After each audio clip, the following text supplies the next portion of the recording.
Welcome to Arnie's Class Podcast. I'm Arnie Aniel. I'm an HR development consultant, an international public speaker, a workshop facilitator, a coach, and an educator. Life is a great opportunity, and we all learn life lessons every day. This podcast is all about those lessons. Lessons like gratitude, confidence, happiness, mindset, and a lot more. Learning without action is information. Learning with action is transformation. Join me, learn, and transform yourself into a better you. For the last 10 years or so, I observed that more and more people want to have their own businesses. In the interviews I've conducted with some applicants in my previous companies, a lot of them intend to have just a year or two of working experience and have their own businesses after that, especially the millennials. But what does it take to have your own business? I'm sure you also can see that a lot of startups here and there, very young CEOs, very young people managing their own businesses. But the question is how to become an entrepreneur, or probably not just an entrepreneur, but a successful entrepreneur. How much do you need? What skills that are necessary for an entrepreneur? How can you build your network?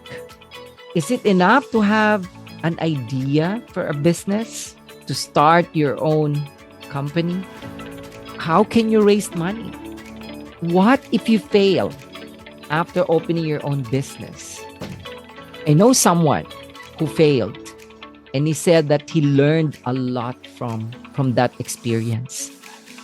Many questions, and I believe that if you're thinking of opening your own business, you need a mentor, you need a guide, you need someone who has the experience, who can say that I've been there, done that, to give you the facts.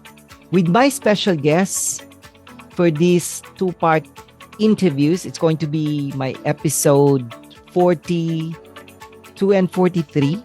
You're going to learn a lot from my special guest because he himself is an entrepreneur, and he is not just an entrepreneur, but a successful entrepreneur. And I asked him a lot of questions that can help you in making that decision, whether to work on your own, be the CEO, be the managing director, or the boss of your own business. Listen first, learn, and then make that decision. It's a choice. And I'm sure that after listening to these episodes, somehow you'll gain some knowledge, information, and ideas that can help you in making that big decision. So to all my life mates, listen and learn. Life mates, welcome to another episode of Arnie's Class. And my special guest for this episode is an international entrepreneur with 11 years business experience. He is the CEO and founder of JC Worldwide Enterprise, operating both in New York and Bangkok. He is also the president and the founder of Thai Powerlifting Federation and a partner with Fat Squirrel Marketing in New York. Please welcome my special guest and my friend, John Coyle. Hi, John. Hello. Thank you for having me. Yes, and welcome. John, let's talk about entrepreneurship. Sure. How would you define entrepreneurship? Well, as we just mentioned in the conversation prior to this call, essentially from my side, it's the opportunity to create something that ultimately solves a problem for the end user, whether it's your customer, client, or perhaps even your staff, or perhaps even your friends or family. And that's the thing, is entrepreneurship in my mind isn't just business, right? It's about being a creative problem solver. So you're looking at a pain point that people may have, and then you're offering some sort of solution. And as I tied it to your situation, you said previously that you're not an entrepreneur, but I would beg to differ because you're providing content for your audience and your following, and you're bringing up topics of discussion that perhaps they would tune into and be interested in. So in a lot of ways you're being entrepreneurial, and you wouldn't think about it because typically people tie entrepreneurship to business or money, That's but in a right. lot of ways it's more of a mindset, it's more of a lifestyle, right? So that's my definition, and that's something just off the cuff that obviously is internalized and something I've thought about for quite some time. So there's the definition that I would give you. Yes. But when did you start actually being an entrepreneur, John? Probably when I was born. I mean, I think it's something that I like that. I think I think it's honestly something that's ingrained in your DNA, something that comes from your family background and history, and it certainly is honed over time through experiences, through education, through mentorships, things like that. So I think it's something that ultimately is within us, right? Like we are born into certain environments or families that may have that background, and then you're sort of raised in that way, shape, or form.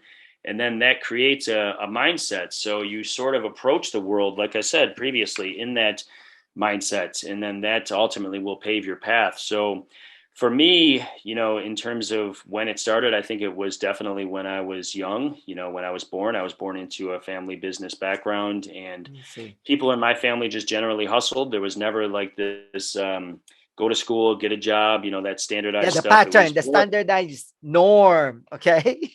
Right, exactly. So that in a lot of ways shaped the mindset. And then in terms of actually being an entrepreneur, well, I was given the opportunity from my brother to affiliate marketing stuff in 2007. And so technically that's when my career started as an entrepreneur, if you actually want to put measure it by putting it on Yeah. paper. So I would say that that's realistically when it started. But then I started my company, JC Worldwide Enterprise, in 2010. And then since then, it's just been my only career focus, right? I mean, I've never really had a real job. I've had a few jobs. I've had some part-time jobs, but nothing in terms of a real career, like a 9 to 5 type job where you're actually working for someone, advancing yourself through a career channel or vehicle or something like that. For me, it's always been like, what's the next hustle? And that's just the mindset of an entrepreneur. But how did you start, John? How did I start with the How it all affiliate started, marketing? that yes, that you started this JC Worldwide Enterprise. How did it start? What was the concept? What triggered you to think that this is what I want? Okay, so I was in school. It took me a long time to finish school. I was never really like, I was a great student in terms of GPA, but I was never really your model student in terms of going to school for 4 years and just making that my focus.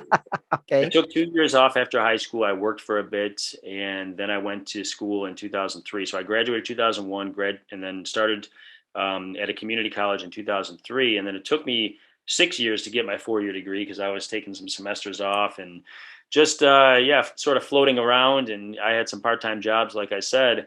And then in 2007, while I was still in school, my brother gave me the opportunity to do commission reports for some of his affiliate marketing businesses. And then I started to see the numbers that he was pulling in, the revenue that he was driving.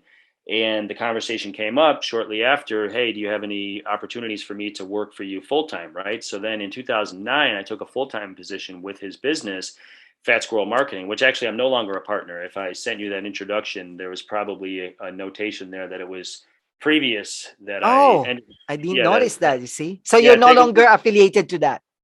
yeah, that company closed. I think he closed that business a long time ago. He went offshore. He closed all his US businesses a long time ago. That was probably like 2009 or 2010, which actually segues into this part of the conversation because in 2009, when I was working for his company, Fat Squirrel Marketing, what ended up happening is the idea, the entrepreneurial notion again crept up. And then we started to discuss terms on how I could potentially buy some of the companies that I was managing because in the affiliate marketing world you're not actually working at a brick and mortar business, it's all online, right? So when I say companies, he had 7 companies that I was managing, and they're all online companies. They're structured in Delaware, but they're online websites, right, that I was managing from the affiliate side. So the conversation came up, and it was basically like, hey, how do I buy these companies? How do I take over? I want to run these on my own because I see the money that's being driven, and I figure we can come up with some win-win terms. And it all ironically tied into his, like I said, leaving the U.S. and giving up some of his U.S. companies. And at the time, he was also going through a divorce. And what he wanted to do was just drain everything in the US. And he was transitioning offshore. So it worked out great because he handed off the companies in, a very um, positive position to myself and also my sister. So she took on some companies, I took on some companies. He got what he wanted because he offloaded some of his companies and assets here in the US. We got what we wanted. We basically took over the companies that we were already managing. So we were very familiar with them. So that's how it started. And then at that time, actually, that was in 2010, I was spending a lot of time with him at the end of that year and into the early part of 2011 in the Philippines. And so he was in a lot of ways coaching me and mentoring me on how to actually run the business. And what I really appreciated and valued at that time was the lifestyle that it afforded. It wasn't just about the money, but it was essentially what they call a lifestyle business model where you're traveling and, Working working at the from, same time, yeah, traveling and working, working at the same time. Not you're right. not in an office working from 9 in the morning and then until 5, Correct. and then you go home, and then the next day it's the same thing again.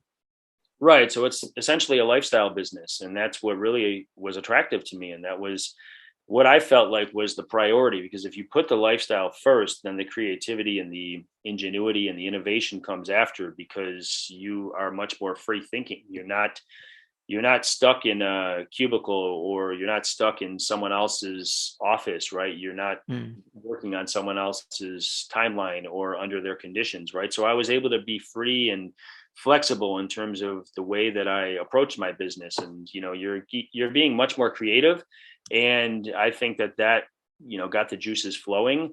And then at that time, actually, I was starting to plan and plot the ways that I can scale the business even further. And at the peak, I had 28 companies actually. So when I say 28. 28 companies, right? But like I said earlier, like these aren't like brick and mortar companies, Yeah, right? that's So like right. for Yes. me, it's you just email the lawyer, they make a company in Delaware, and then you make the websites, and then you just apply your affiliate marketing practices. And at that time, the reason why we had so many companies is because we had certain niches that we were focused on for each website. So for example, there was Mm. jewelry, there was travel, there was outdoors, et cetera, et cetera. But now we've actually condensed a lot of that. So I have 9 affiliate marketing companies under my holding company here in the US. And they're all pretty much comparison shopping or some sort of general shopping websites where they have different niches offer different industries. So it's not just specific anymore. So the game always changes with affiliate marketing. But at that time, that was pretty much the trend. So we would have a very specific niche so we can get accepted into certain programs. But then, as I said, the game develops, it changes over time. And so going back to the timeline in 2010, at the end of the year, he and I came up with some terms that worked, and I ended up buying out those companies. And then in 2011, I think I opened a couple more. And then 2012, I opened a couple more, et cetera. And then, like I said, it was up to 28.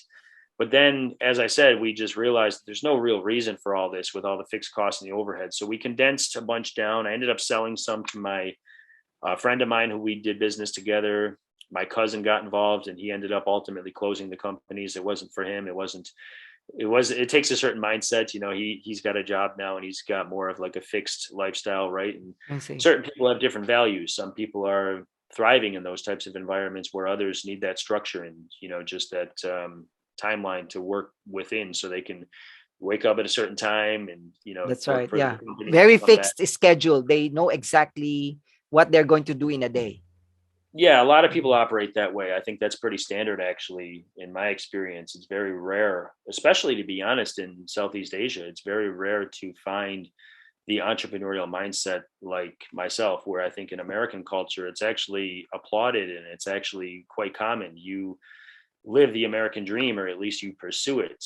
I just think the American business mindset is very different, especially compared to my experience in Philippines and also specifically in Thailand. I think that people there really need a lot more structure and a lot more scheduled approach, where I think here it's much more innovative, much more creative, much more open-minded, problem solving, critically thinking, things like that. But so anyways, back to the timeline, 2011, 2012, 2013. And at that time, I was then living in Thailand with my ex wife. And I was just really focused on the lifestyle business and just, building and scaling and, continuing to grow. And then Fast forward, I mean, we'll probably go back and backtrack a little bit more, but then in 2017, that's when I sort of went the other way and then opened up the JCW in Thailand, and then a few months later, Thai Powerlifting Federation. So those are like the opposite direction because they were more like brick and mortar. They had Yeah. assets, they had equipment, they had office supplies. You know, we had a pretty large staff, and it was very fixed. Like I was like stuck there for a while, right? Just having to build this up. And as I said previously before the call, you know, we've sort of scaled back, and now I've taken more of that remote approach to running that business, which is very established already, you know, after a few years. So it's sort of been this roundabout way to end up essentially where I am today, which is ultimately where I was when I began all of that, and that's having a free and flexible lifestyle and running the business from anywhere. I mean, I choose to run it from my home because I love my home and I love my office, but it's ultimately about the lifestyle first, right? As an entrepreneur, if you're working, you know, if so a lot of entrepreneurs, I think, do have this issue where they end up becoming self-employed and then they work for themselves, but they end up basically working harder than they would if they had a job, right? That's But the right. idea is to go from entrepreneur or from, excuse me, self-employed to business owner. So you can sort of think in terms of running a business and scaling a business, and that requires leverage of human capital, financial capital, systems and structures, and, you know, developing a brand. I mean, there's a lot of things that have to come into play. You can't just work for yourself all the time, because then you're what's called a bottleneck. You have to, as I said earlier, you have to basically be, you have, and this is hard for a lot of people, but you have to essentially build something that creates a system where you are replaceable, right? Where it's just plug and play. I mean, there's certain things that I simply won't delegate, like in terms of relationships or vision, or obviously the money side, you know, handling the finances, things like that. But for the most part, the business functions and runs without me getting involved. But as an entrepreneur, I'm very hands-on still, so I like to drive. But if I need to, I scale back and I let the thing run. And that's just the overall mindset of an entrepreneur. You always need to be flexible, where it doesn't always hinge upon you, because Yeah. then you have a job, right? And Exactly. then if you have a job, you John, got an let me entrepreneur. cut you there first. John, you Sure. mentioned about Asian countries and the difference between Americans and Asian people in terms of how we think, the critical thinking. What can you mention at least three differences and explain more about that? What did you discover working in Asia and compare that to working in the US? Okay, so you mean three differences? Because just to clarify, I've never worked I mean, I worked the last job I had, I was a personal trainer at a gym, and I just remember watching Yankees games and getting paid for it. So I wasn't actually, Okay. I you mean, know, really working. So, I mean, I can discuss more from the entrepreneurial yeah, business side. Like yes. I said earlier, yeah. So I would definitely point out those topics I discussed regarding problem solving, critical thinking, innovation, and just generally not taking no for an answer. That's one thing that I found is very common in American business culture, is that there's always a way. There's always a way. There's never a time where you're like, "Oh, I'm done," or "Oh, this is over," or, you know, "This isn't going to work." There's always some creative solution. There's always some way There's to another really, way. well, there's always a way to to accomplish your goal. I mean, if you're really dead set on something, you never give up. You never, it doesn't even come into your mind. We talked about this earlier too, the whole concept of quitting. If you Yes. really want something bad enough, like, that should be removed from your vocabulary. It's not even an option. You know, as they say in the old proverb, you know, it's probably not a real proverb, but it's like, you abandon all rafts, all lifeboats. You just basically, you go all in, right? If you commit to something, you commit. And I think that's a big difference that I've noticed. I feel that the safety net in general, especially and specifically in Thailand, is just it's too it's too easy for people. It really is. And I think, you know, if we talk more about the economies, you know, I feel that that's more of a socialist economy, where it's much more, um, you know, people are much more, it's more of a welfare state, to be honest. In my opinion, I think it's like people are just taken care of. I mean, there's really no reason to hustle. Where I think I see. here, America is a very shitty place to be poor. You know, excuse my language, but I'll be honest, because I grew up poor, and it's shitty in a lot of ways, because, you know, now I live in a nice, wealthy, well-to-do neighborhood. And I remember driving around these types of neighborhoods, like specifically when my father used to deliver cabinets because he was a furniture maker, right? So we used to go in houses like this all the time, and we would deliver bookshelves and tables and things like that. And I always would be like, wow, this is like Always amazing. amazed by those big houses. Yeah, and I was inspired, right? So that sort of sparked the idea of developing a business where I could eventually live in a neighborhood like I do now, for example. So I think that that actually ties into what I was going to say also, is more of a class system in Thailand. I don't know so much so about that same thing being the case in Philippines, but I believe that it's somewhat relevant. It's definitely like this old money type of mindset, and I think we have it in America for sure, but in general, it's a younger nation. And I believe that this country isn't really just a nation. It's more of an idea. America is more of an idea. So that's powerful because it's a mindset, right? So even though if you look statistically at the American dream, it's very much improbable statistically. However, it's still a mindset. So it creates a certain drive, a certain determination. That's And right. I feel that I embody that. And there's also a whole legion of entrepreneurs that also think the same way too. I mean, I've met them like many, many times throughout my career at different events or networking conferences, or even at school, or just friends that I know. It's very much the standard here to want and expect more, right? And I feel like in And never give Southeast, up.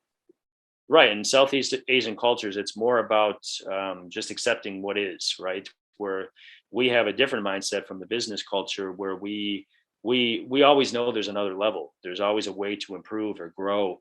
So I do see that the difference is, it's more of like, as they say, like a fixed mindset versus a growth mindset. And I think that's ultimately going to kill you in the business world if you have a fixed mindset. You really need to be thinking outside the box all the time, and you need to be very clear with what you want to accomplish. And if you're very clear with what you want to accomplish, especially when you affix it to some timelines or some deadlines, then there's no other way, right? You have to hit those Yeah. goals, because otherwise you're not successful as an entrepreneur. And if you're not successful as an entrepreneur, then time to get a job. And But what do you suggest, like especially in Asia? How do you what do you suggest? Not how, but what do you suggest to parents or managers or trainers or mentors and consultants? How can they develop this entrepreneurial mindset, especially to the young honestly, generation? yeah, honestly, I mean, because I've taken on the de facto life coach role in my businesses, right? I had a Philippine staff before, and then I had a Thai staff after that. And I just did what I thought was intuitively the best thing to do. And that's just try to, coach them and train them and give them books to read and articles to look over, or YouTube videos, for example. But ultimately, I think the missing ingredient is that the sense of urgency, like that deep rooted, like I have to do this or else there's no other option. Mm. And I just found that that ingredient was missing. And I think a lot of it comes down to the fact that there's really no real reason to, right? There's no sense of urgency. And I don't know if that's uniquely American, or if it's uniquely, related to the lower class of America, right? Because I have what's called a chip on my shoulder, and I'm not sure if you're familiar with what that means, but a chip on your shoulder means that like you're wired that way. Like I said, it's something that comes, it's deeper than just education. It's deeper than what your family teaches you. It's something that's just like, it's in your blood. It It's runs something in you're your DNA.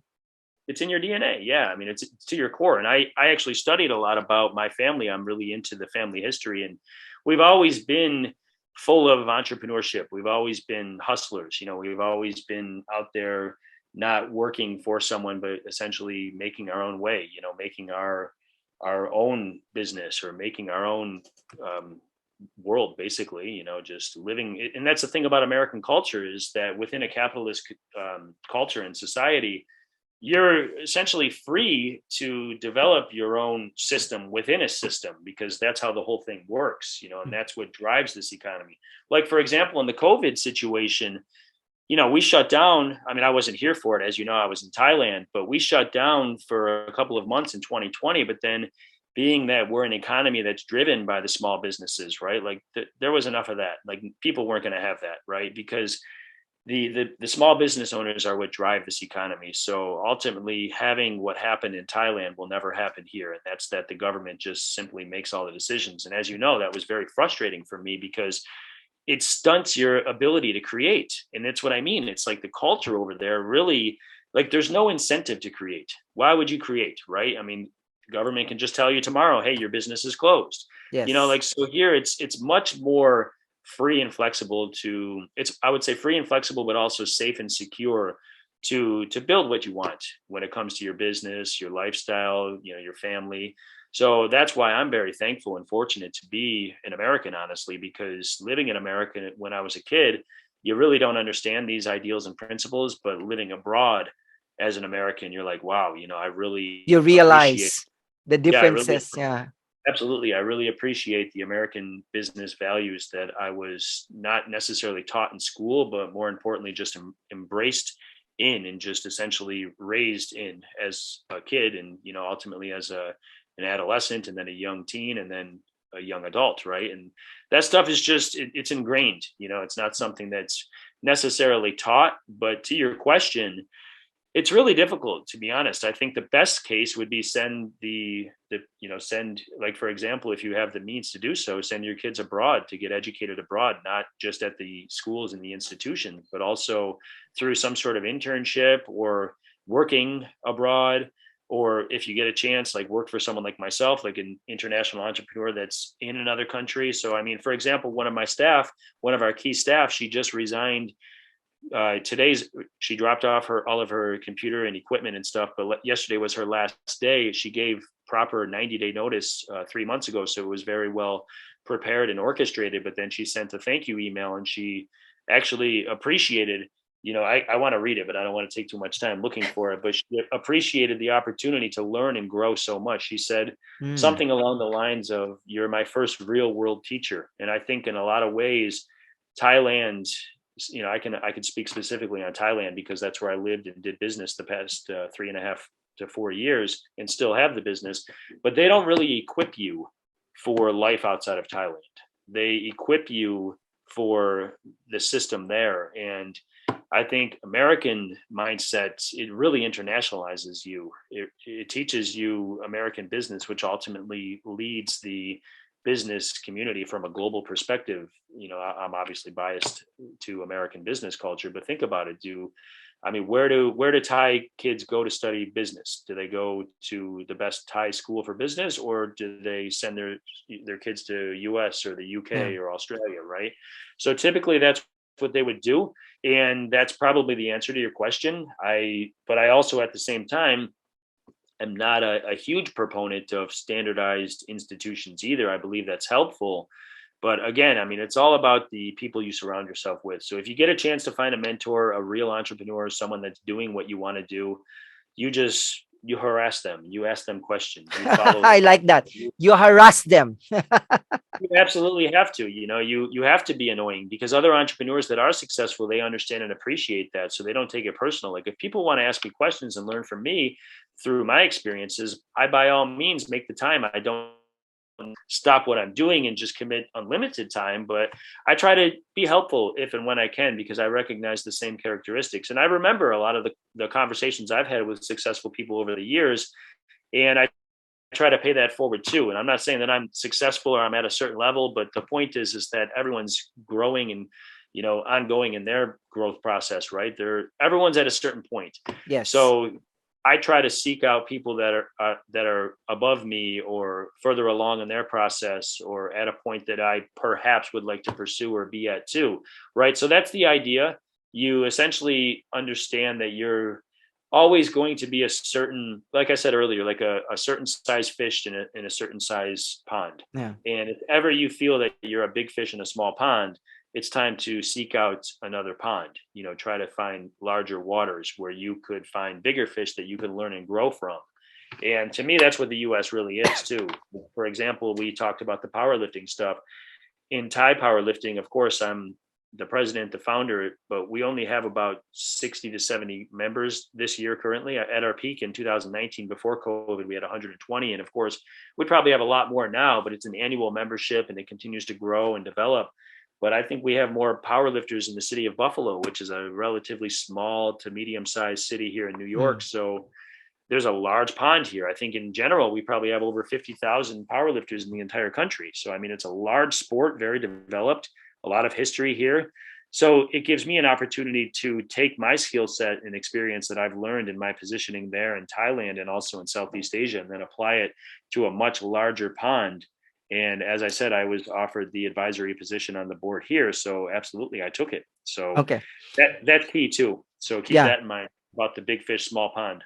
Actually, I have a follow-up question on that because John, at least I'm not sure, I'm not going to speak for Thailand, but at least in the Philippines, we always have this question: do you want to become a small fish in a big pond, or do you want to become a big fish in a small pond? And you're telling me that you have to find a bigger water. You have to be there. But how will you answer that? What will be your suggestion or advice there? A small Well, fish in a big pond or a big fish in a small pond? Well, being a big fish in a small pond does a lot for your ego. There's no doubt about that, I mean, but that's not the ultimate objective if your goal is growth. And, everyone's goal, in my opinion, should be growth to some degree, and maybe not the same pace or trajectory as someone like myself who is, moving. I have a very fast pace, as people have told me my entire life, but you just got to put one step in front of the other. And just like when you're young, you learn how to crawl, and then you learn how to walk, and then you learn how Mm. to run, and then maybe you can sprint, right? So it just takes that mindset where you shift and where you actually want to commit to growth. And even if you just put one, as I say, one brick at a time, but one brick at a time, and eventually you have a house, maybe a skyscraper. I don't know. You're building something. That's the whole point. You shift that mindset towards growth and progress, and you're actually taking one step at a time. To your question about the size of the pond, well, eventually you'll outgrow whatever pond that you're in. And I feel that it's important to surround yourself with not only like-minded people, but people that are just more advanced and more developed. So that's why personally I like to seek out older people, just because at the very least, even if they don't teach me anything in terms of business or entrepreneurship, I learn about life, because they have Yeah. more wisdom, they have more experience, they just have more things that I can learn, more tools, right? And that's just the mindset, right? That's the same concept. If you want, if you don't, if you shift this conversation from geography, not just talking about the pond, but you shift it to time, right? So it's the Yeah. same concept. So you should always ask yourself: are you the oldest person in your group? Are you the youngest person? Are you sort of in the middle? Right? It's important, and you also should have younger people too, because you should be paying that forward. You should always be mentoring other people.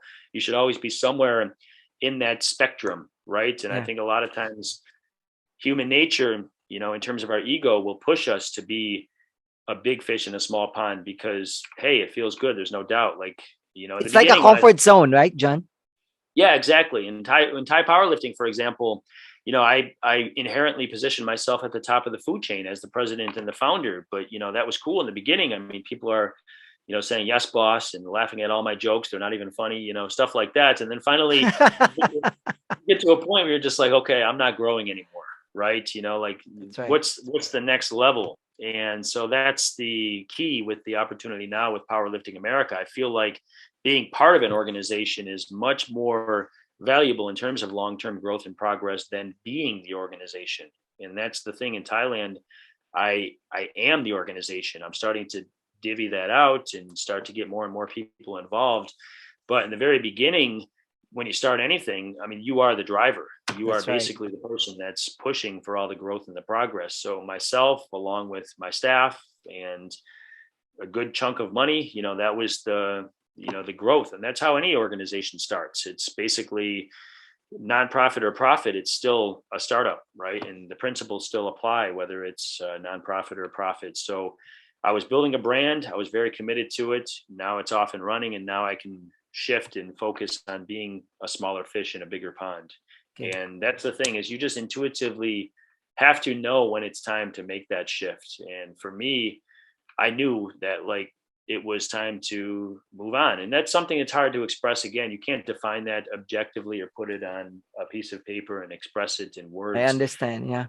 It's something that's just, you feel it, you sense it, you just know, okay, it's time to break out of this comfort zone and seek a bigger pond And and go start for to it. get, yeah, and start to get uncomfortable again. And that's also another tidbit of information. It's I don't want to swear on your podcast, but I want to say you have to basically mind fuck yourself. And what I mean is that like you have to get comfortable being uncomfortable, right? And Yes, that's the I've thing. heard that many times. Yes.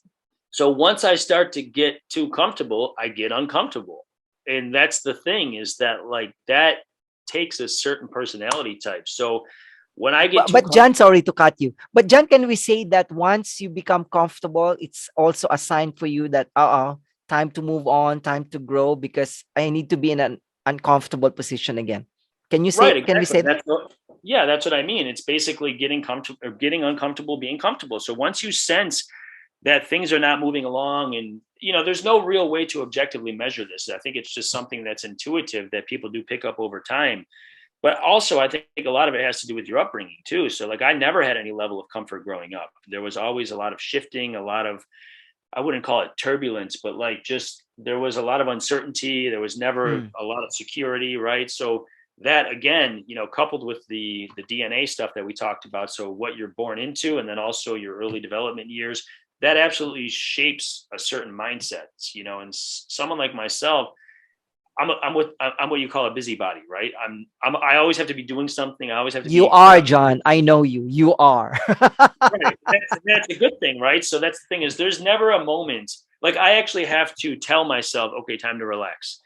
And that's not normal. I never knew that was not normal, but growing up, that was just how it always was. For me, it was always sports. I played every sport. I was always active, extremend active, hyperactive actually. And that's something that I've learned to channel towards entrepreneurship, because there's never an end point or an end goal. You never get to a certain point where you're like, okay, I'm done. Like I said, you don't go to work and come home at 5 o'clock and then sort of veg out on the couch or play video games or something. There's always an opportunity to get ahead. There's a book to read, or there's a YouTube video to watch, or a network or relationship that you can tap into and groom. There's always something to do. It's not just about tasks or getting things done, just busy work. It's about the big picture. Sometimes you have to immerse yourself in the day-to-day work and you get it done, but then you always have to take that time to scale back. Like for myself, I do a lot of brain dumping. For example, I write a lot of notes, a lot of random ideas and thoughts. And then what I do is I typically have a process where I take that, like from my phone, I'll put it on my computer, and then I'll start to organize it, and then I'll start to Hmm. prioritize it. And then I start to see trends and patterns. And then I start to shift my focus and my energy towards certain things, right? And that's the way I work. And also I found a lot of entrepreneurs work that way too. Like I said, there's no like on or off. Like Yeah. you're pretty much turned on all the time, and it's a matter of like, how do you harness this? How do you tame this? And there's always the question of balance. For example, if you have a home-based business, especially if you're married or have kids, so you have to have that level of balance where there's boundaries. Like I have an office with a shut door, and this is work time, or if I'm relaxed time, it might be in the living room or something like that. So there's that. That's probably another full conversation within itself. But as an entrepreneur, there really is no on or off button. You're just turned on all the time, and it's just a matter of tapping into yourself and understanding how you work, and then just leveraging how you work towards a goal in some progressive manner. Okay. John, some entrepreneurs, they don't become successful by doing it just once. Maybe some people, they have not just once or twice or three or four, five failures before they become successful. How will you encourage those people that just keep on going, never give up, don't quit? When we talk about fears, most people, I myself, I have fears. And you said you don't have fears. How, I don't know whether it's in your DNA. How did you develop that kind of attitude that I don't have fears? You don't fear anything. So were you always like this even when you were young?